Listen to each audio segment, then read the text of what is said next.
Bonjour à tous, j'espère que vous allez bien. C'est le live du jeudi, ça fait 2 jours que je suis pas venue en live. Voilà, j'ai pas mal de choses en ce moment. J'ai un petit peu moins de temps pour venir vous voir en live. Et aujourd'hui, c'est un live duo puisque je vais recevoir Agathe. Aujourd'hui, on va vous parler des types en Human Design, des types énergétiques. Il existe 5 grands types énergétiques. On y reviendra sans doute rapidement, mais surtout on va vous montrer comment on peut être du même type énergétique et pourtant l'incarner d'une manière très différente. Parce que vous allez voir, Agathe et moi, on est Manifesting Generator toutes les deux. Et oui, bonjour enfance inversée, j'ai encore oublié ton prénom. Et donc, vous allez voir qu'on l'incarne toutes les deux d'une manière très différente. Donc je vois qu'elle est ici. Je vais...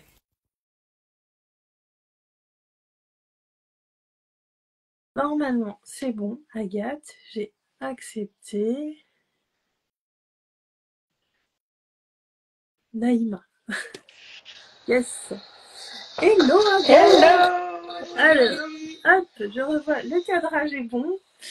Bienvenue sur ce live, Agathe. Je suis ravie de te recevoir pour ce live duo sur une thématique HD. C'est cool. J'en profite pour vous dire que voilà, on va venir à peu près une fois par mois avec Agathe pour vous amener des thématiques spécifiques autour du Human Design. Donc voilà, c'est le premier de cette série. Et avant qu'on entre dans le vif du sujet, Agathe, je suis pas sûre que ma communauté te connaisse. Donc si tu peux bien te présenter, nous dire qui tu es avec tes mots à toi.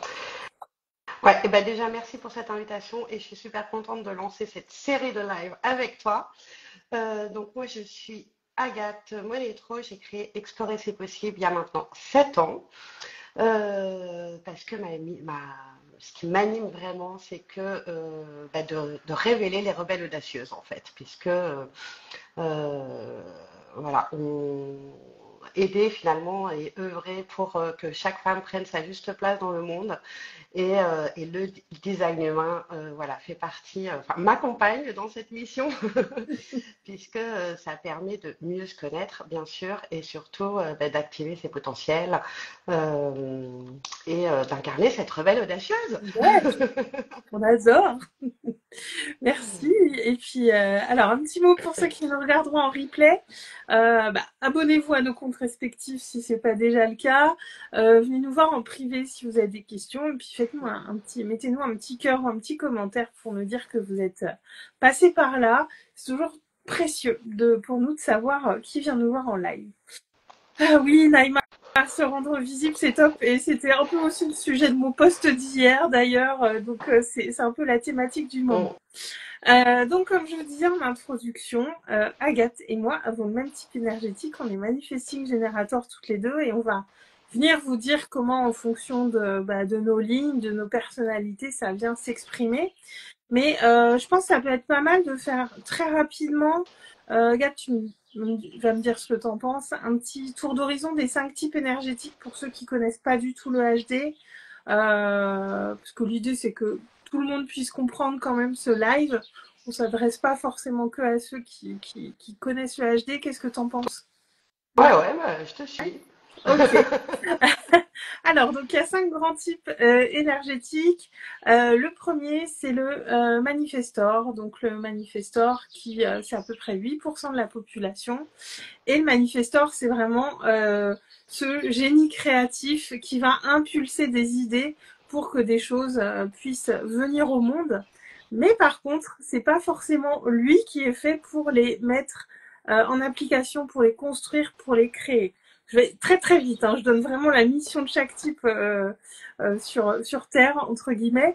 Et donc ensuite, idéalement, c'est que le manifestor passe la main, entre guillemets, au générateur. Les générateurs, c'est à peu près 37% de la population, je crois que c'est ça. Donc c'est pas mal de monde et c'est bien normal qu'ils soient nombreux puisque c'est ces gens qui vont construire, c'est des bâtisseurs, les générateurs, des gens qui sont travailleurs, qui adorent travailler quand ils sont sur des missions qui leur plaisent évidemment parce qu'ils vont se cramer très vite s'ils sont sur des choses qui ne les font pas kiffer. Alors, Naïma, quelqu'un t'a dit en te rencontrant que tu étais projecteur. Bah, c'est possible, faudrait que tu puisses aller voir ta charte sur un site dédié. C'est possible. On peut aussi voir comme ça les gens ressentir ça quand on les rencontre. Donc voilà pour les générateurs qui sont des bâtisseurs. Et dans la famille des bâtisseurs, il y a aussi les manifesting generators, qui sont ceux qui peuvent être sur plusieurs projets à la fois. Ils sont multipotentiels, multipassionnés, comme aime le dire Agathe. C'est des gens qui peuvent être sur plusieurs projets en même temps, qui sont très créatifs, qui vont parfois même un petit peu trop vite. Donc ils ont cette énergie, cette grande énergie disponible pour produire comme les générateurs. Ensuite, on a les projectors. Les projectors qui sont plutôt des leaders, des guides, des personnes qui vont vraiment un petit peu lire en vous. C'est à peu près 20% de la population, les projecteurs.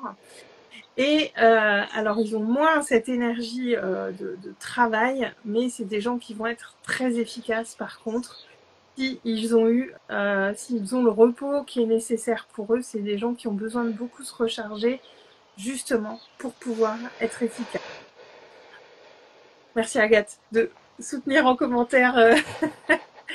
Et enfin, le dernier type énergétique, c'est les réflecteurs. Les réflecteurs, c'est 1% de la population. C'est des personnalités beaucoup plus rares. Et comme leur nom l'indique, c'est des gens qui sont le miroir de leur environnement, le miroir des personnes qu'ils côtoient. Et ils ont vraiment... c'est des personnes qui sont extrêmement empathiques et qui sont là vraiment pour refléter ce qui se passe autour d'eux. Agathe, que penses-tu de ce résumé que j'ai fait? Très bien. Bon, après, c'est rapide, Ouais, ouais. mais au moins, on plante le décor. Voilà, ça plante le décor. J'ai cet esprit synthétique, voilà, parfois un petit peu trop même, mais voilà, le but c'est pas de s'attarder sur vraiment vous donner le détail de chaque type, que là ce serait long, tout ça on pourrait le faire à l'occasion, mais ce serait un peu long. Là aujourd'hui on va s'attarder donc sur nos types. On est toutes les deux manifesting générateurs, Agathe et moi. Et comme je vous le dis souvent, moi au début, si j'ai été un petit peu en réaction contre le human design, c'est parce que je voyais beaucoup de gens dans le human design qui enfermaient les gens dans des cases et je voyais des phrases comme si t'es manifesting générateur, bah tu peux pas faire ça. Et franchement, ça m'agaçait parce que je crois qu'on peut faire ce qu'on veut, quel que soit notre type. L'important c'est de faire à notre manière et de le faire la manière la plus alignée pour nous. Et et de pas enfermer. Au contraire, pour moi, le HD, c'est une manière de se poser les bonnes questions, d'aller voir vraiment ce qui est juste pour nous et de voir comment on incarne cette énergie justement. Donc Agathe et moi, on a d'ailleurs j'ai très différentes. Ça s'exprime différemment chez elle et chez moi, son type. Alors, là, je vois pas trop Attends, par je quoi. vais juste Ouais, appuyer vas-y. sur ce que tu viens de Oui. dire. Et ça, c'est quelque chose qui est hyper important. Justement, on est tous uniques. Et le design humain, c'est quand même la science de la différenciation. Donc, il est absolument pas là pour nous remettre dans une case. Au contraire, il est là pour faire péter toutes les cases. Donc, on peut absolument tout faire, peu importe, enfin n'importe quel métier et tout, peu importe son type énergétique. Et ça, enfin, c'est hyper Mm, important en fait de le garder en tête. mm, Euh, voilà, ouais. c'est tout ce que je voulais rajouter. Appuyer un peu plus. Ouais, ouais. Non, mais c'est hyper important de le souligner parce que moi, longtemps, j'étais en réaction à cause de ça et c'est dommage parce que du coup, je me suis un peu privée du HD pendant longtemps. Alors, j'aurais pu plonger mon nez dedans avant ça.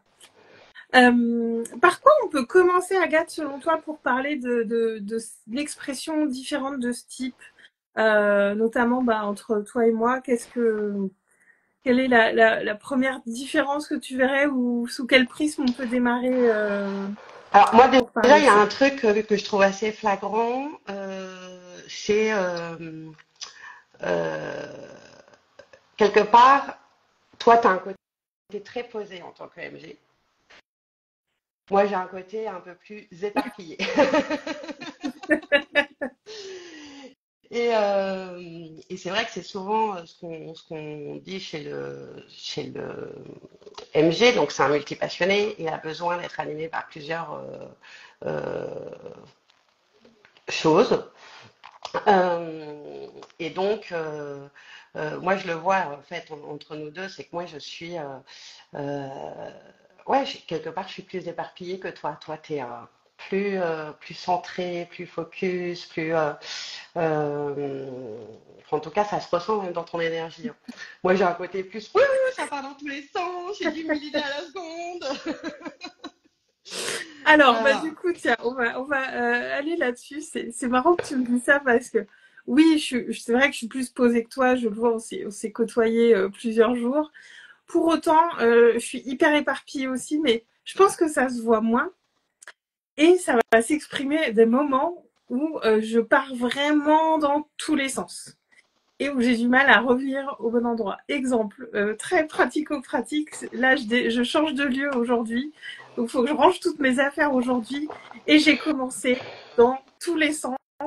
J'ai fait des allées-venues dans la chambre et ça, je commence par quoi ou quoi et je me suis un peu épuisée moi-même. Et il y a ce moment où je reviens, où je me pose et je dis bon, on va reprendre les choses dans l'ordre. Et c'est vrai que moi, ça va plus s'exprimer par moment. Et j'ai cette image quand même, ouais, plus posée. Je pense qu'a priori, chez moi, pour le coup, c'est peut-être pas flagrant que je suis manifesting générateur, du coup. Ouais. Ouais, Après, tu vois, moi, dans mon processus, c'est ouais. différent. C'est que moi, c'est comme si j'avais besoin d'aller dans tous les sens pour ensuite me canaliser. Mm. Toi, c'est pas forcément un signe comment dire, en fait, j'en ai besoin aussi, tu vois, ce côté, je Mm. brainstorm à fond sur une idée et ensuite je rassemble mes idées pour en faire quelque Ouais. chose. Et Mm. c'est là où on voit ben, le type. Oui, c'est la base. Oui, ça nous donne énormément d'informations. Moi, je suis la première à dire que rien que de comprendre son type énergétique, ça a le pouvoir de changer sa vie. Parce que ben, c'est vraiment la base qu'il faut connaître, comprendre. Mais c'est aussi après ben, la structure, le Ouais. design qui fait que c'est différent. Et Mm. tu vois, déjà, toi, tu as cette ouverture avec ta tête complètement ouverte, ton ajna qui est non défini, alors que moi, ben, j'ai la tête et l'ajna défini. Mm. Et donc, voilà, c'est le fait de partir un petit peu en feu d'artifice au début, ça me permet ensuite de le passer sous mes filtres de, OK, je rationalise, j'optimise, j'organise. Et c'est là aussi, en fait, où on voit bah, l'importance de voir sa charte dans sa Mm. globalité. Mm. Mm. Tout à fait. Et puis, toi et moi, on a deux autorités différentes aussi. Donc, l'autorité, c'est notre mode de prise de décision. Donc moi, ma mode de prise de décision passe par mes vagues émotionnelles. Et je les sens, tu vois, hier, je me disais, voilà, je suis dans une vague émotionnelle. J'ai des moments où ça va pas du tout. Je comprends pas pourquoi. Et là, ça revient ce matin. Voilà, le fait de ranger mes affaires, d'être avec toi, je suis dans l'action. Donc, mais moi, j'ai besoin de passer ces vagues et de les accueillir et d'être très OK avec ça, de pas les laisser devenir mon identité, entre guillemets, tandis que toi, à l'inverse, ben, tu peux prendre tes décisions dans l'instant avec cette énergie de feu qu'il y a dans nos tripes, quoi. Mm, Et ça vient faire une sacrée différence, l'air de mm. rien. Ouais. Oui, oui, et puis en plus, alors moi j'ai le canal du MG Pur, hein, qui est le canal du 34-20, donc la porte 34 qui est dans le sacral, et donc qui est relié directement à la gorge. Donc avec cette capacité aussi de passer à l'action, du coup, assez, enfin plus rapidement qu'un Ouais. émotionnel, quoi. Qui, bah, tu vois, c'est vrai que c'est la nuit par conseil, c'est vraiment le, le, le truc à garder pour quelqu'un qui a une autorité émotionnelle. Mm, mm, mm. Et enfin, ça fait du bien de comprendre ça parce que, enfin, j'en parle souvent de cette autorité émotionnelle parce que on vit dans un monde où globalement c'est quand même mieux perçu de prendre des décisions rapides. Et donc j'ai souvent collé à ça. Et puis bah voilà, moi j'ai plein de clientes qui ont des autorités émotionnelles, comme c'est bizarre. Et du coup, quand je leur dis ça, quand je viens leur donner cet Mm. éclairage là-dessus, c'est vrai que ça leur fait du bien parce que c'est pas forcément quelque chose qui est facile à vivre. ces vagues émotionnelles. Voilà, on est dans un monde où on se laisse pas le temps de vivre tout ça, où tout de suite on se dit qu'on a un problème ou qu'on va mal. Moi, j'ai même des gens qui m'ont dit, mais Aurélie, t'es dépressive. Non, j'ai été dépressive, mais je sais quand je le suis pour le coup. Et c'est juste, voilà, ces moments où, bah, ouais, ça va moins bien. Et après, c'est plus une question. Moi, je trouve que de bien se connaître comme ça va nous amener à prendre une responsabilité par rapport à ça. Parce que je me rends compte rétrospectivement par le passé que j'ai beaucoup pu faire subir mes émotions à mon entourage. Où voilà, quand j'étais dans mes vagues, j'avais tendance, bah voilà, à appeler une copine et machin, et ça va pas, et qu'est-ce qu'il y a et tout. Alors que maintenant, savoir que je fonctionne comme ça, je laisse passer la vague, je sais que je vais bien, que c'est juste une vague, que je suis pas en train de déprimer, que tout va bien, c'est juste que voilà, ça va être plus haut dans quelques heures ou peut-être demain, mais que ça fait partie de moi et du coup de prendre la responsabilité de ça et de pas aller un petit peu, j'ai envie de dire, les vomir au monde qui m'entoure parce que c'est trop pour moi. Mm. Et, euh, et je trouve que ça amène ce côté responsable de soi aussi, de se connaître comme ça. Exactement. Et finalement, ben, c'est reprendre son pouvoir aussi.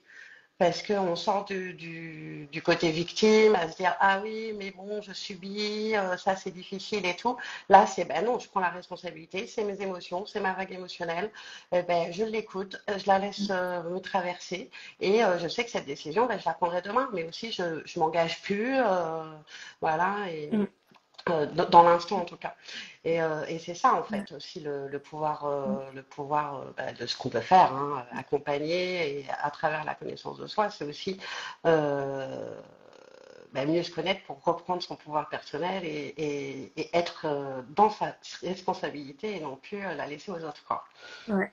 Et toi, dans ton cas, du coup, à quel endroit ça t'a permis de reprendre ta responsabilité et ton pouvoir comme ça? Est-ce qu'il y a eu un truc spécifique, tu vois, comme pour moi avec cette autorité où tu t'es dit, bah ouais, là effectivement, je vais reprendre mon pouvoir là-dessus parce que je me laisse déborder ou envahir par ça. Est-ce qu'il y a eu un truc spécifique ou plusieurs choses peut-être?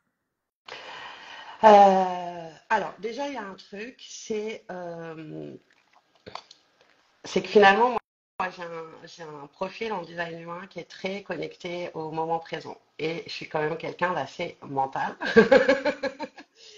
Et en fait, c'est le fait de laisser plein d'espace où si je fais pas dans l'instant ce que j'ai envie, et ben après c'est plus le moment.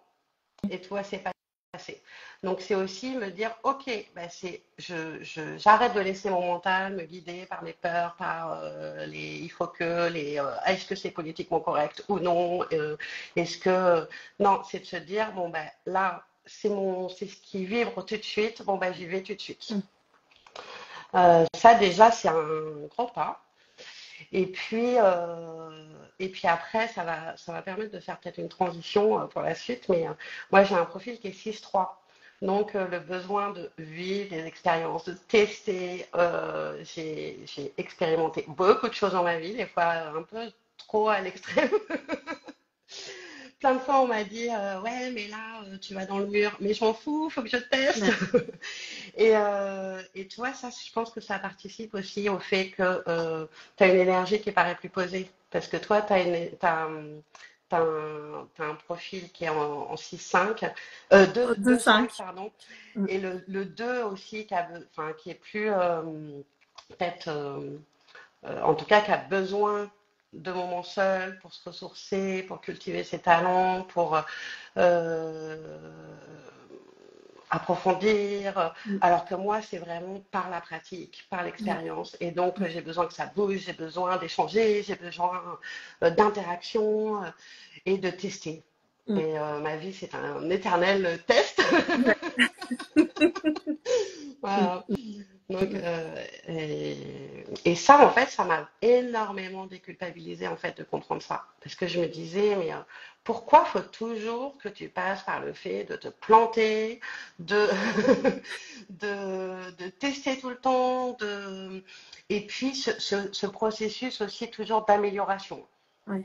Parce que Moi, enfin, mon seul et unique CDI, par exemple, c'était vraiment d'améliorer les process, d'implémenter des choses, Mmh. de les faire évoluer, etc. Et, euh, et tu vois, je me disais, pourquoi il y a tout le temps ce truc de, ouais, de tester tout le temps plein de choses. Donc aussi de tester mes limites. Mais ouais, Mmh. voilà. Donc Mmh. ça m'a énormément déculpabilisée. Ouais. Et puis même pour revenir, ne serait-ce qu'à la base, qui est mon type énergétique, c'est quand le premier, la première grosse prise de conscience, ça a été sur ce que moi j'appelle le GPS d'alignement, comme tu le sais, c'est donc les émotions qu'on ressent quand on est aligné ou Ouais. enfin en tout cas quand on agit dans le sens de notre énergie ou à Sûr. l'inverse quand on agit à l'encontre de notre énergie. Et donc pour nous c'est la frustration Oui. euh, qui peut être couplée à la colère. Et là je me suis dit waouh mais en fait Agathe t'es une nana hyper frustrée de Purée, plein de oui. choses dans la vie. Et là je me suis dit ah ouais bon déjà rien que ça je vais peut-être écouter ma stratégie et mon autorité pour revenir beaucoup plus dans la satisfaction Ouais. et la paix aussi, puisque il y a quand même cette notion de liberté qui est quand même importante. Nous laisser justement, enfin pour moi en tout cas, c'était dire à mon entourage, mais laissez-moi tester, c'est comme ça que j'apprends, c'est Ouais. comme ça que j'expérimente, c'est Mmh. comme ça que je vais évoluer, c'est comme ça que je vais grandir. Mmh. Donc voilà, Ouais. il y a ça aussi. Mm. Ouais, ouais, ouais. Et ça, c'est intéressant parce que là, tu dis ça, je me dis, oh mon Dieu, mais j'ai passé des années frustrée, frustrée par mon travail, frustrée par plein de choses que je vivais. Et bah, pas étonnant que j'ai fait un burn-out parce que j'ai accumulé beaucoup de frustration pendant des années. Je n'osais pas m'autoriser, ouais, cette question d'avoir plusieurs projets, de m'intéresser à plein de choses. Enfin, j'étais vraiment enfermée dans mes conditionnements. C'est un truc de fou quand j'y repense et évidemment que je pouvais pas aller bien en étant là-dedans. D'autant que en plus, tu vois, que tu as parlé de tes lignes, de ton profil 6-3, qui a besoin de beaucoup expérimenter, de vivre plein de choses. Moi, je ne vivais pas cette solitude joyeuse de la ligne 2. Je cherchais tout le temps à m'entourer de monde, je sortais beaucoup, Mm. j'avais assez peu de moments de solitude finalement. Je pense que ça venait vraiment c'était pour noyer un petit peu une forme de mal-être que j'avais et qui était là. Et en même temps, donc moi j'ai un profil de 5 qui est source de beaucoup de projections de l'extérieur. Et vraiment, je me laissais malmener par toutes ces projections de l'extérieur. Ça, c'est des choses que j'ai vraiment, je l'ai compris à un moment quand j'ai découvert mon profil, mais je le comprends de plus en plus avec plus de profondeur, avec plus de subtilité, et c'est vrai que ça met de la lumière sur plein de choses. Et je me dis, j'étais tellement victime de ces projections. Enfin, je me mettais là-dedans. Hein, personne me forçait, mais j'étais vraiment enfermée là-dedans. Et du coup, je fonctionnais, mais complètement à l'envers. Alors Mm. que aujourd'hui, c'est vrai que je respecte ces temps de solitude parce que je sais que j'en ai besoin et que si les gens comprennent pas, bah tant pis pour eux. Que j'ai le droit de dire que bah non, j'ai envie d'être dans ma grotte. Et en même temps, cette ligne 5 d'accepter de pas être le sauveur de tout le monde, de pas d'accepter. J'ai entendu cette phrase il y a pas longtemps, bah je t'en avais parlé. Une ligne Mm. 5, à un moment, elle doit accepter d'être la méchante pour certaines personnes.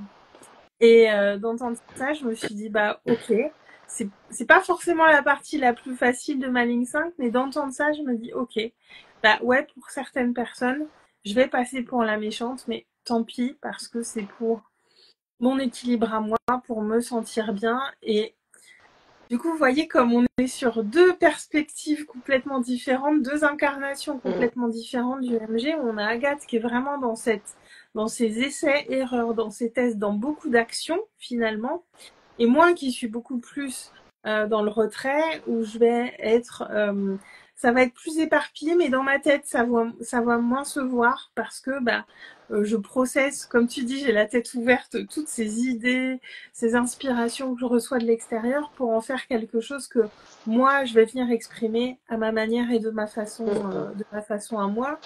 Et sachant qu'on a quand même 12 profils différents en plus de ces 5 types énergétiques. Donc déjà, ça fait en gros 12 manières différentes d'exprimer cette énergie du manifesting generator. Et puis après, il y a toutes les autres informations qu'il y a dans votre HD. Et tout ça vient donner une teinte, une couleur différente à la manière dont on exprime notre type. Et alors, j'ai eu envie de partager un truc là tout à l'heure. Il y a aussi quand même quelque chose moi qui a vachement changé finalement dans ma vie, qui va peut-être encore plus dans mon énergie de tester. C'est le conditionnement que ben, quand on commence quelque chose, on va jusqu'au Mmh. bout. Mmh. Et alors qu'en fait, en tant que manifesting generator, c'est aussi s'autoriser à switcher quand il y a quelque chose qui ne vibre plus. Et, et ça, c'est aussi quelque chose, moi, je trouve, qui est important, parce que dans notre société, on nous pousse souvent, oui, va jusqu'au bout des choses, ah, regarde, tu as commencé quelque chose, mais t'as pas été jusqu'au bout, etc.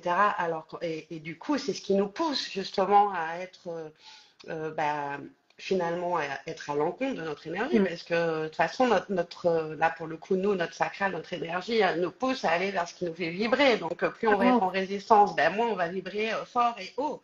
Donc c'est aussi s'autoriser justement à, ok, ça c'est plus juste pour moi, ou c'est plus de cette façon-là que j'ai envie de le transmettre, ou c'est pas de cette façon-là que j'ai envie de continuer cette offre, ou je sens que c'est plus juste, etc. Hop, ben, c'est s'autoriser aussi à dire ça, c'était moi il y a 6 mois, il y a un an, il y a 2 ans. Maintenant, ben, j'ai envie de faire les choses autrement. Mmh. Et de s'autoriser à changer, voilà, à switcher notre façon de faire ou notre projet, ou voilà. Mmh. Et ça, moi, ça a été un truc aussi. Waouh, mais qu'est-ce que ça m'a apaisé d'entendre ça. Et tu vois, maintenant j'assume. Ben oui, j'ai ce côté multiple. Oui, au début on m'a dit, ouais, mais on a du mal à te suivre, tu proposes plein de trucs. Mais merde, en fait, c'est moi. Et ben, juste, je suis mes élans, je suis ce qui me fait vibrer. Et voilà.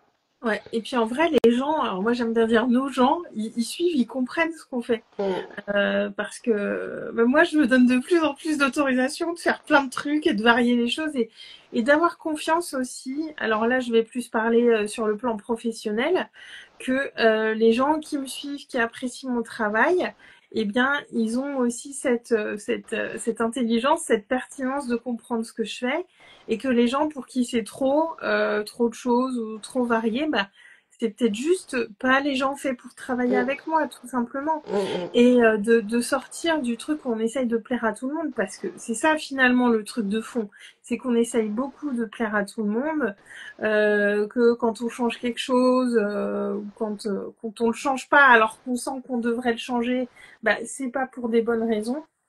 Et quand on change quelque chose parce qu'on sent que ça résonne plus avec le sacral, comme tu dis, bah d'accepter que bah oui, il y a des gens qui vont pas être contents ou à qui ça va manquer ou mais que c'est comme ça. mm. Et euh, moi je vous l'ai souvent dit, plaire à tout le monde, c'est plaire à n'importe qui et on veut pas plaire à n'importe qui.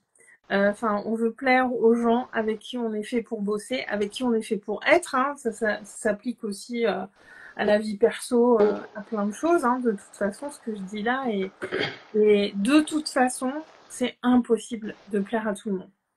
Et déjà sortir de ça, c'est beaucoup et ça permet.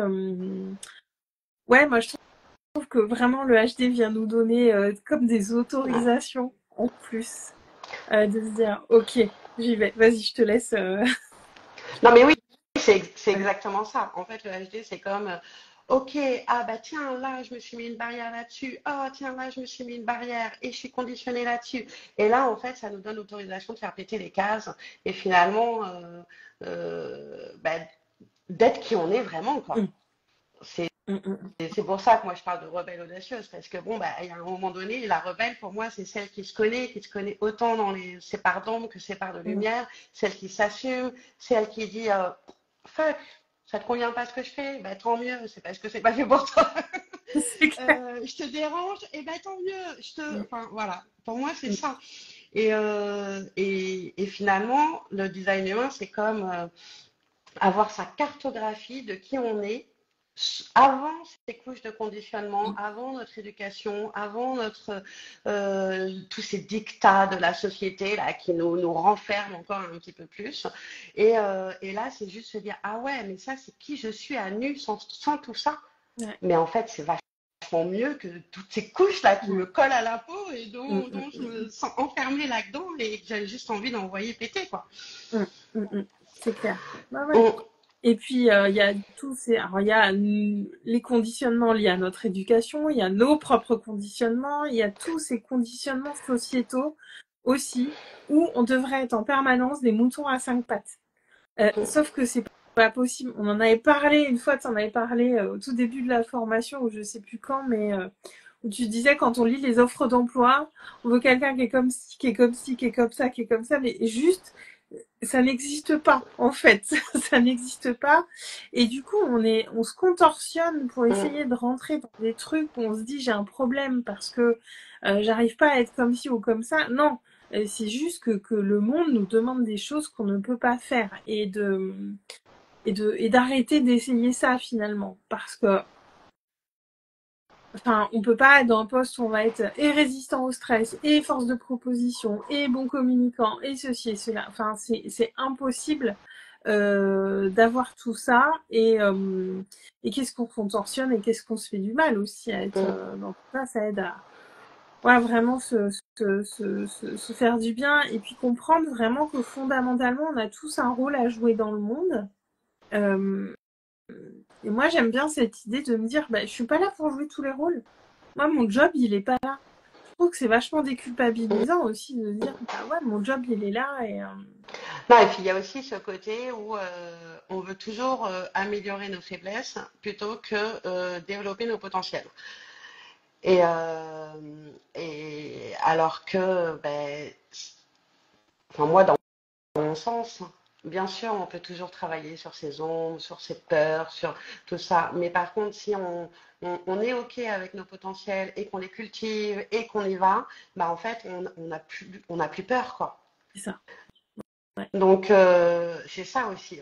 Mm. Je trouve Ouais. que ça met en avant. Et il y a un truc qui m'est venu, mais alors là, c'est reparti aussi sec. Mais vas-y, je te Ça laisse va te reprendre. revenir. Et ben, moi aussi, j'allais rebondir sur un truc que tu as dit et c'est parti. Donc voilà, donc ouais, sur cette question d'incarner nos énergies différemment, c'est vrai que si vous pouviez voir Agathe et moi à côté d'elle, vous auriez du mal à vous dire qu'on a le même type. Parce que c'est pas ce qui va émerger. Après, il y a quand même des pistes.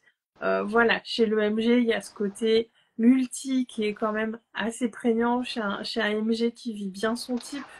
Ce côté, cette énergie sacrale qui est bien présente, mais nos lignes viennent vraiment teinter très fort. Et comme je dis toujours aussi, ce qui est en nous, parce qu'on peut avoir deux personnes qui vont avoir le même type et des lignes identiques et voire des bodygraphes très très proches, des HD très très proches, mais pour autant qui vont incarner ça d'une manière différente parce qu'on a notre propre vibration, notre propre énergie, et ça, personne ne peut nous l'apprendre, dans tous les cas. Je t'allais dire, t'es revenu, je t'ai vu faire... Ouais, ouais, c'est revenu. Ce que je voulais dire, alors ça rejoint un petit peu l'ouverture du live, mais c'était aussi de dire, en fait, on est juste parfait tel que l'on est, hein. Et notre design nous le révèle. Et c'est pas parce qu'on a un centre qui est blanc, qui nous manque quelque chose. C'est pas parce que on a ça ou un centre défini que c'est figé.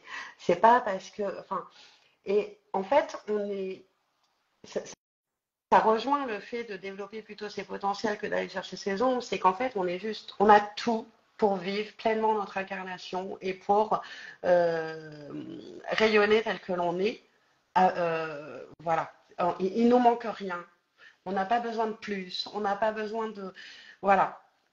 Euh, C'était Ouais, ce que je voulais dire, pardon. vous n'avez besoin de rien de plus. C'est ça, on a besoin de rien de plus, on Ouais. a juste besoin de revenir à notre essence et à qui on est pour pouvoir finalement être pleinement soi, quoi. Mm, mm, mm. Ouais, ouais. Bah, j'ai encore eu cette discussion hier avec une cliente qui me disait oui, mais moi, j'ai plein de centres qui sont pas définis et tout. Et je dis oui, donc, et c'est vrai qu'il y a ce truc, on va trouver ça un petit peu moins bien, Mm, entre guillemets. Faut pas oublier non plus. Alors déjà, c'est source d'une grande ouverture, ces centres non définis. Et faut pas oublier qu'un centre défini, oui, a priori, c'est une force, mais s'il n'est pas aligné dans le bon sens, eh ben c'est fixe aussi. Et c'est un peu dur de revenir dans son bon fonctionnement. Alors qu'un centre non défini, ça va être plus fluctuant, plus facile de revenir dans son axe. Donc, ce qui peut sembler a priori une faiblesse peut être une grande force. Et ce qui semble a priori une force dans les centres définis peut aussi être une grande faiblesse, entre guillemets, si on n'est pas au bon endroit. Donc c'est important de ne pas oublier ça, cette stabilité dans le fonctionnement d'un centre défini, elle est valable dans le bon et dans le mauvais sens. Et c'est vrai que souvent on précise pas ça. Moi j'ai un centre ben, projet défini avec plein de portes actives, et pendant longtemps j'étais à côté de la plaque dans ma direction de vie, et j'ai vraiment eu du mal à retrouver mon bon cap mm, parce que c'était assez puissant. mm, Je te mm, laisse mm.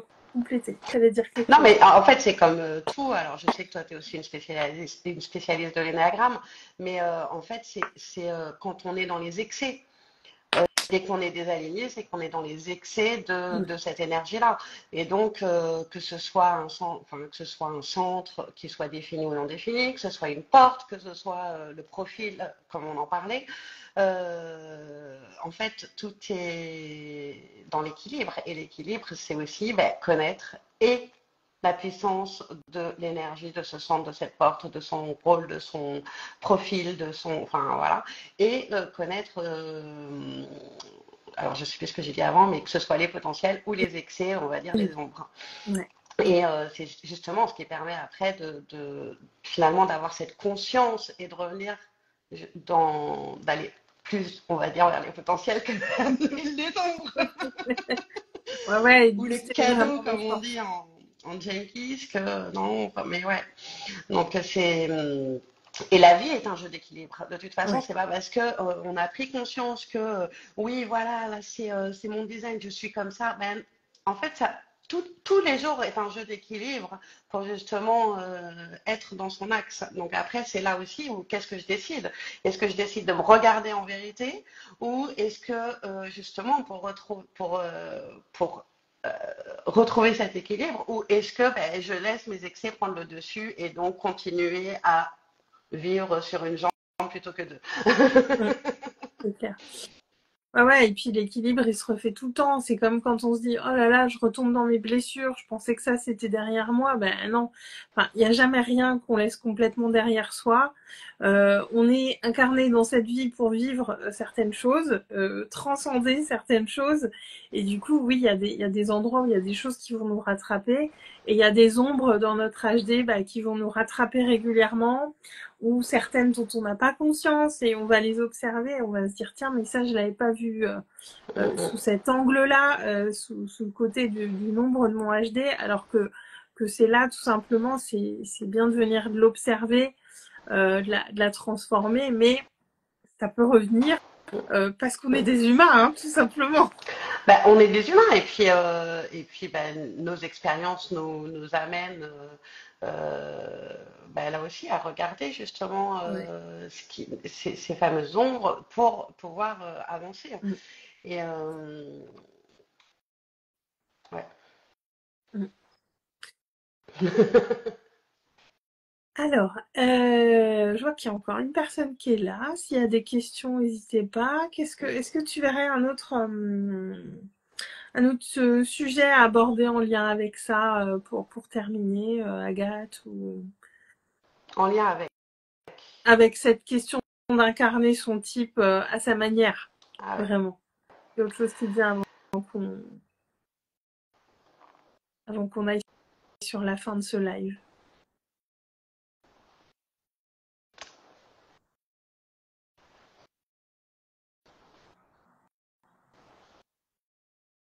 Une façon d'incarner ben, déjà, c'est de le Mm. connaître.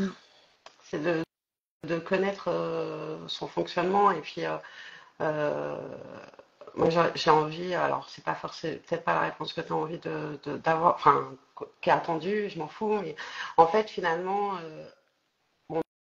nous, notre angle, c'est vraiment à travers le design humain. Aurélie, elle a aussi le design, l'énéagramme un peu plus. Moi, un petit peu, mais pas aussi développé que toi. Et en fait, le tout, si on, c'est d'avoir cet éveil de cette conscience, quoi. Cette conscience de qui on est, qui là permet de justement d'agrandir cette zone de confiance, de se positionner dans sa responsabilité et non Mm. plus d'être une victime. Et plus on a conscience justement de nos fonctionnements, ben plus on va s'élever aussi. Clairement, clairement. C'est une belle phrase de clôture. J'aime beaucoup. On va s'arrêter là pour aujourd'hui. Encore une fois, bah voilà, si vous avez des questions, vous pouvez les mettre après, on vous répondra en commentaire avec plaisir. Si vous avez des thèmes que vous avez envie qu'on aborde par rapport au HD, ce sera avec joie. Faites-nous des propositions. Ces lives, c'est pour vous aussi, c'est des moments d'échange, de partage et de venir vous amener un éclairage peut-être sur quelque chose que vous connaissez pas. Donc, n'hésitez pas à nous soumettre des thèmes. Et puis voilà pour aujourd'hui. Je pense que voilà, c'est bien parce qu'on est allé sur différentes choses, mais l'idée c'est pas que ça donne mal à la tête aux gens qui connaissent pas le HD. Donc je pense que c'est pas mal pour ce premier live ensemble. Merci beaucoup à toi, Agathe, d'avoir été avec moi pour ce partage autour du HD. Et puis, bah, je vous souhaite à toutes et tous, on vous souhaite à toutes et tous une magnifique journée. On vous envoie plein d'amour et puis à très très vite. Merci. Ciao!